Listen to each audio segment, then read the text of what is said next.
Hi and welcome. I'm Dr. Joe Mather. I am here with David Bordner, who is coming to us live from Slovenia. David, thank you for sharing Correct. your story with me. Of course. Love to. Love it. Awesome. Well, David is a real good sport, and I'm so glad he's here to help us understand what someone suffering from mold, what that can look like. David, you came to see me not too long ago, but the years before you came to see me were pretty long for you. Do you want to give us a rough summary of where you were, Yeah. Yeah. what your illness So I looked would like? say I first knew something was wrong in 2005, and I started having about one sinus infection a month for about 5, 6 years. And then that slowly, I started to have other symptoms. So I started to have low-grade fevers, fatigue, days in bed, kind of little mini Yeah. crashes.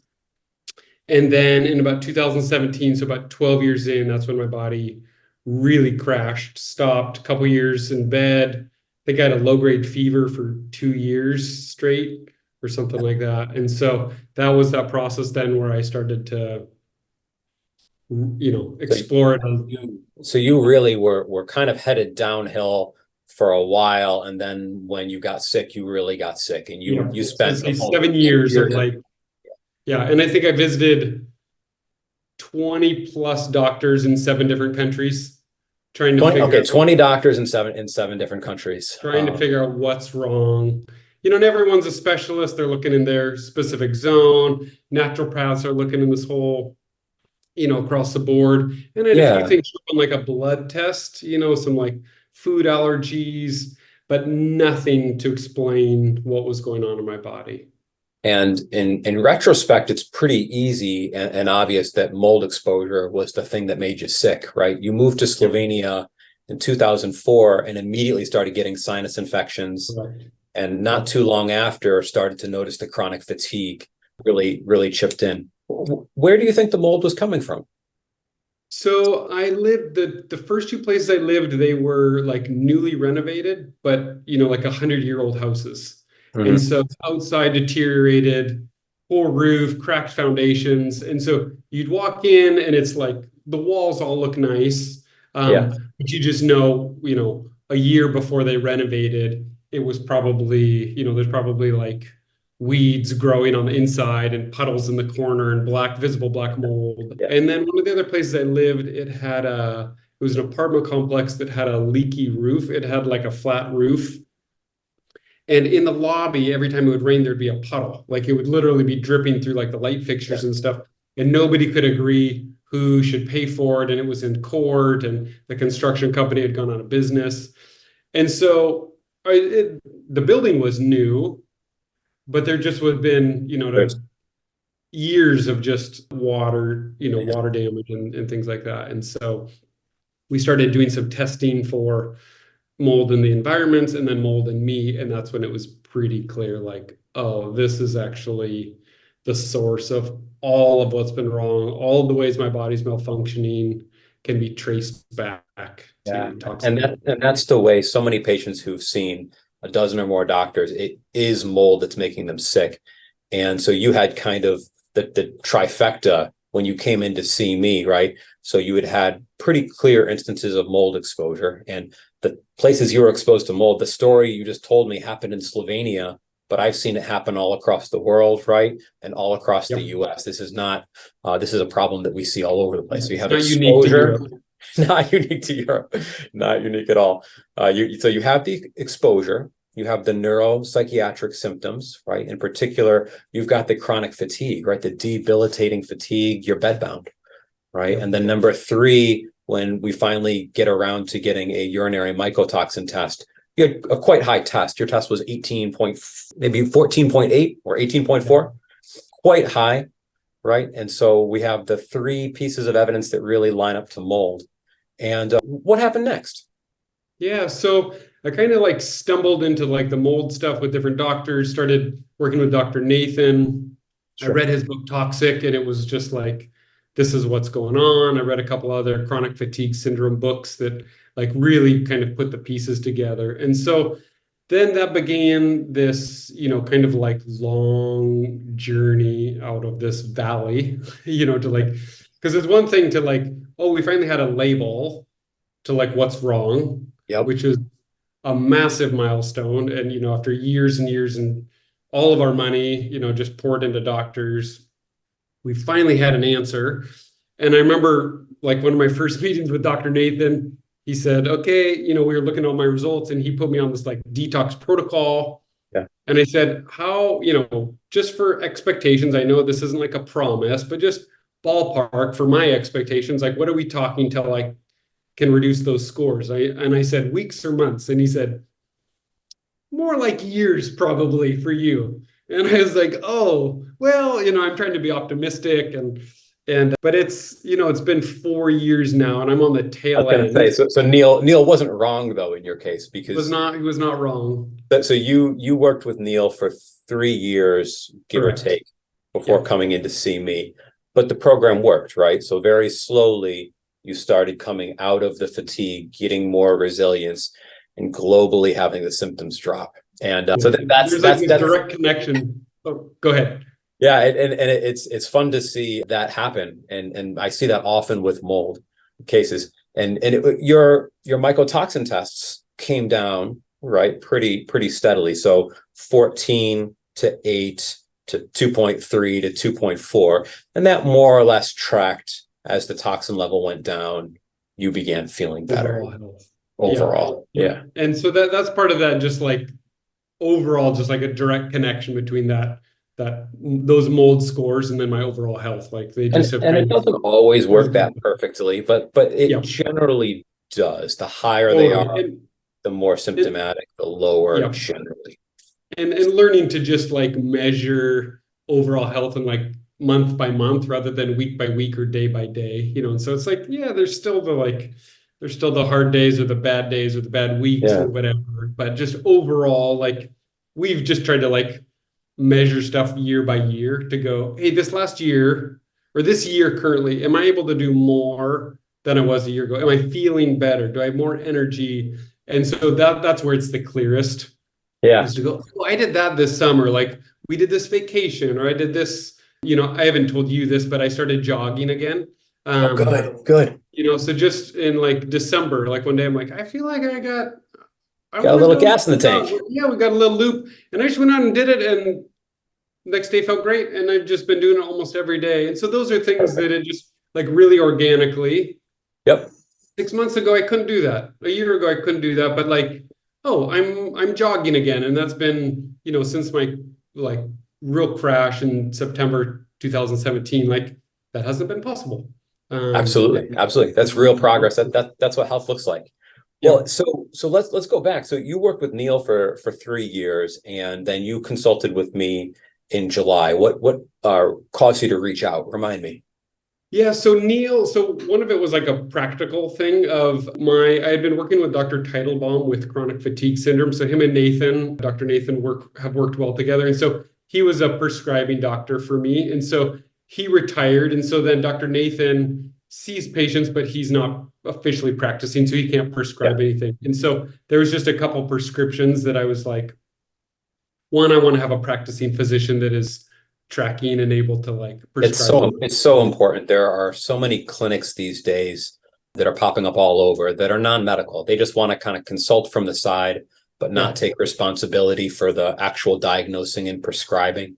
It's so important when you're dealing with these chronic illnesses to find someone who's going to take you on as a real patient. It's pretty important. Yep. And also, and like one of the other things, like in talking to Dr. Nathan, like he's going to be retiring, and I wanted to just have like someone as like a resource moving forward that he would recommend. And also someone, like it doesn't always work like this, but it was true with Dr. Nathan and with you, to find someone who has been through mold illness as well, who's struggled with some of those things, who have, from the inside out, not just as like they went to school and studied that, but actually have firsthand knowledge of that as well. And my personal experience is you receive very different care from someone like that. And so when Dr. Nathan referenced you and he just said, this guy's the best you'll find, get a hold of him. And so I've found that to be. Well, I'm so happy you found me. It's been so much fun working with you, David. When you came in, your first visit was end of July. I gave you your treatment recommendations by early August. And the next September, You wrote me a message saying that you just had the best month that you've had in 6 years, symptom wise. And it was such a joy to read that. What treatments hit the mark for you? Why do you think that you had that great month? Yeah, so I think part of it was like, looking back, like, having like a fresh set of eyes on things was really helpful. And, it's always, there's always an aspect of like, try and check and reevaluate and just like continuing to just refine things. And so Dr. Nathan had me on a really great protocol. And I think in some ways, like we could have changed a few things sooner. And so when I met with you, you said, hey, those are really helpful. Let's just let's try pulling you off a few of those and just Yeah. see how you do. We can always put you right back on if you need it, but let's Yeah. just see. And so I think a few of those things were really helpful. And then also, like you had I don't want to put words in Dr. Nathan's mouth. I'll just say what you said of like, hey, I don't want to be a slave to every little pinpoint on your score. Like your score is low enough. That's really good. Let's keep moving forward and have you, just try and be wise, but re-engage in life. And I felt like you kind of gave me Okay. permission to Yeah. like not just let fear be the one driving the vehicle, but Do you actually mind? like wisdom.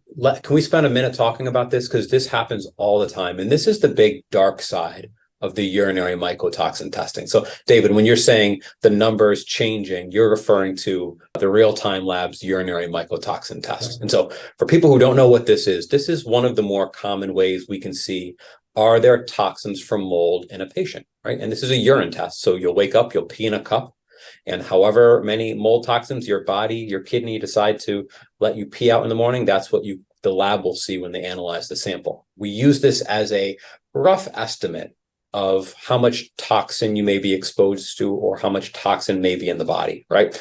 And most patients, when they come in and they've been exposed and they're sick from mold, as the toxin levels come down, they feel better.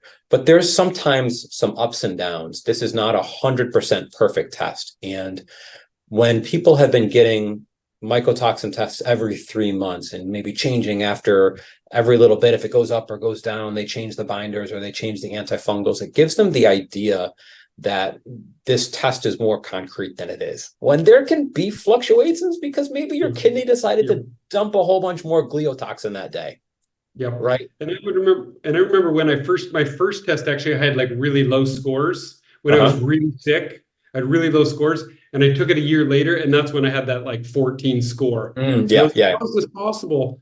That before it said nothing, and Dr. Nathan was quick to say, like, you were so sick you weren't even detoxing anything. That And happens. so That as you happens a got lot. better, your body started like those detox pathways started opening up. That Yeah. actually now we're seeing an accurate score, where before Yep. you were so sick that actually, and so it was like, okay, this is actually a really complex, not 100%, it's not like a one-to-one Yeah. ratio. This So is in actually what's going on. my practice, I have people pump the brakes a lot. I order this test initially to kind of confirm, and then maybe once a year, perhaps to see are we on the right track. Every 6 months, perhaps. But what we don't want to do is start getting invested in the numbers, making the numbers the goal. Like if I don't get to zero, I'm failing and I have to go harder. Yep. Because that ramps up the worry, it ramps up the anxiety. Will I ever be well? Am I taking too much? Am I not doing enough? Am I still being exposed? And all of those worries really hold people back from healing. So we have to really kind of de-emphasize how much weight we're putting on a test, which can be a little bit random, right? Yeah. And so that's one of the And things needing to I be noticed. wise, like you stress out, like be wise, don't be foolish, but also like live life a little bit. And so some of those things were like, I think, shifts in the approach to my protocol that from Dr. Nathan to you. And If I I like, hadn't we're like, panicked about my own real-time lab numbers, I don't think I would have been able to give you that advice as well. But I would totally. have been And there too. so like, Yeah. and again, I think it was just like the perfect timing Oh, yeah. for us to start meeting, for you to give that perspective. Because I think a year before I actually really needed still to be really Gung ho. cautious and really, Yeah. careful of those things. But it was just the perfect timing of that and that kind of that shift or that transition adjustment. It was like, okay, yeah, let's live a little bit again. Let's re-engage in society and just how life-giving that was Yeah. and Yeah. from fear to like wisdom and some of Yeah. those things. But the whole point of healing is to live your life and to get out there. And the honest truth is that everyone is going to be exposed to mold a little bit. That's the world we live in. So I think I read something, perhaps 2/3 of buildings have some water damage or structural damage here in the US. So we're going to be exposed to mold. That's going to be inevitable. What we can control is our body's ability to deal with it. So I had you do double down on some limbic work. You were using Annie Hopper's DNRS. I had you double down on sleep, right? And then we very slowly had you do some progressive exercise therapy. And I think those things hit the mark because then you were able to come down on the hydrocortisone that you had been on for quite a while.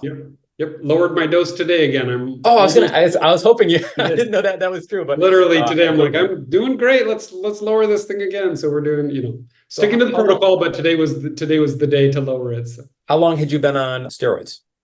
So that was one of the things that Dr. Teitelbaum first put me on back in 2017. And so it was one of those where looking back, it made me feel a lot better right away, but it's just been really difficult to come off it. So I'm pretty much, I think at one point I want to say 14 different prescriptions, like for detox and just like mast cell activation stuff. Like it was, and I'm down to cholestyramine and a little bit of the cortisol. So I'm down to just 2 now prescriptions. And are you still using any of the other binders? I know we had reduced I think the doses of the charcoal. Charcoal clay. Yep. Yeah. Are you still using those? Yep. Correct. Yeah. Good. And did you have any observation of the dose of binders on your treatment? Nope. I don't. That's fair. Nope. Feel like we're at a good spot and with those. And how are you doing on your sleep? Yeah, sleep's actually doing great. It's been an adventure. Just read a lot of books on insomnia and just that adventure, but I'd say the last few months have been really, really good, actually. So because that was the piece that I think had been missing for a while. When you came in, my job is always fresh eyes on a case. What might have been missed? What might have been overlooked? What are we doing too much of? What are we not doing enough on? And one thing that popped up was back in 2017, you had mild sleep apnea that I think had gone unrecognized and untreated for quite a while. That's one of the things that I see commonly missed. And I think it's one of the things that kind of is an accelerant or makes people more vulnerable to mold-related illnesses if they're just not resting properly in the evening. So just anything that my patients can do to get themselves sleeping better is going to be a huge win. Yeah. I'd been trained to do like a really, like a 11 to 7 a.m. like sleep schedule and just keep on that rhythm. And my body just forever, it always wants to like midnight, 12:30 is when I just want to fall asleep. And so we like fought it for, I don't know, 5 months trying to just get this. And finally my wife was like, can you we'll rearrange your work schedule. There's some flexibility with me with my work. Just sleep when your body wants to sleep and don't wake yourself up. And so I'm like, okay, fine. I'll do midnight to 12. And just that extra hour just makes a big difference for me. So it's been. Yeah. Your wife gets a huge gold star for that one. That's amazing. She does. I didn't want, I'm like, no, I'm going to get this schedule working. I'm in charge here. And my body had other ideas. So a question for you. Prior to seeing me, you had been ill for a long time. And prior to working with Neil, you had been ill a long time. You mentioned, doctors in 7 different countries. What are some of the treatments that didn't help you, right? Because, it's so nice to talk about when limbic works and when sleep works and when binders work. But what are some of the things that you wish you could take back, that you wish you hadn't had to go through? Yeah. Anything come to mind? Yeah. How long do we have here? It's a difficult question to answer because those are the hardest times when I've got some other friends that are dealing with chronic illnesses, and one buddy who right now he has this really heat intolerance. So if it's too hot, he vomits and just has all these weird symptoms. And so he's exploring, he's trying to figure out what's wrong. And so you go to a specialist, I had sinus infection. So I go to a, ENT, and they look and they're like, oh, there's some structural stuff. You got polyps, you got infection, you need a surgery. So I had 1 surgery, kept getting sinus infections. Oh, you need a second one. I have a second one. Yeah. Keep having sinus infections. there's more polyps, there's more infection. I need a third one, you know? And so it's Yeah. like, there's a legit problem, but the ENT is looking like he's trained to look like what's the problem right here rather than like the whole body. And so, going to visit a naturopath and they're like, they're familiar with mold, but nobody's doing like a mycotoxin panel, so they're doing dairy and I had a couple of doctors that were like, oh, without looking at my results, they're like, you for sure have gluten problems. And I'm like, okay, I don't know. And we get my test back and I have no gluten intolerance. And they're like, well, let's take you off gluten. And I'm like, okay, there's wisdom. And I understand like gluten can make stuff harder, or, people that focus on like energy production. It's like, hey, let's, try and work this stuff. And so everyone's got their specialty and what they're passionate about. And they've come to those convictions because they've really helped people get better. And so like I wish, if I could go back, I would have had someone be like, hey, go find a mold doctor that's like an expert, do a mycotoxin panel. This is the source of all of it. And it was like, that would have saved me so much money and time and sickness and pain and suffering. But it's there, there's nobody out there like broadcasting that. And so I kind of had to stumble. How I like to explain it to patients when you've got chronic illness, you start with the lifestyle, right? And if you've done a decent job in the lifestyle, you're still sick, you graduate to the gut, right? And if you spent a few months on well thought out treatments and you're still not well, you graduate to mold. It's kind of the fast track for chronic illness. Yeah. There are other things out there, but the vast majority of people with chronic disease get better with this paradigm. Just 1, 2, 3 is one way to simplify it. And the gluten thing, a lot of it, I think you were being kinder than maybe you should be, or maybe I can be meaner about it, because I see a lot of patients who fall into this trap because a doctor, they have a hammer, right? And so everything is a nail. And so that's their solution. It's just gluten, gluten, gluten, gluten, gluten. And the truth is that there are 5% of the population who really need to restrict gluten. It might be 1 to 2% who have true celiac disease. There might be 3% with non-celiac gluten sensitivity, but other than that, 95% of the population is going to be able to tolerate gluten without symptoms and without poisoning your immune system or all these things that people get so upset about. There's just so many other better ways to get people better than restricting food. Should people be eating processed food all the time? No, right? But we don't need to get obsessive about food. That usually lends people into the wrong way. Yeah. And so I made a shift to like when we knew it was mold, and I was like working with a couple like really good naturopaths, like they're great, one up in Vienna, just really great. But I started asking the question, I'm like, okay, someone who's sick like me, how many people like me have you helped get better? And she's like, well, none, but I'm committed to helping. And I was like, yeah, I can't be your guinea pig. Like, you're a great doctor. I actually need to find someone who's helped hundreds of people like me get better. And so that was a shift in my process to go, I need to find a doctor who sees me and is like, oh yeah, I've worked with hundreds like you. Yep. So that then otherwise we're trying stuff and I just like, I don't have time, I don't have energy, I don't have money to just be a guinea pig for you. And so what I started doing was I would, whether it's reading a book, and I would find these doctors where there's like a long waiting list, where I'm like, it's a long waiting list, that's great. And I just would like stalk the receptionist, until I could get a slot or get a cancellation, because I just said, these are the people who are helping people, get better. And so like, because Dr. Nathan was retired, actually his kind of flow of patients was much smaller. And so that was a good spot for me. Well, this has been so awesome. I love when people come on and share stories of healing, because people can get better if you treat the right things. Yeah. And you're a fantastic example of that. Mold is making you sick. And when you finally got around to fixing mold, sure enough, you got better. So it's been such a delight talking to you. Is there anything else you'd want to share with someone who's sick, who's bedbound, who's struggling and not sure why they're sick? Yeah, I think just a couple like final thoughts. One was like, one of the things that was really important for me is in my recovery was like finding people who had suffered, like process with.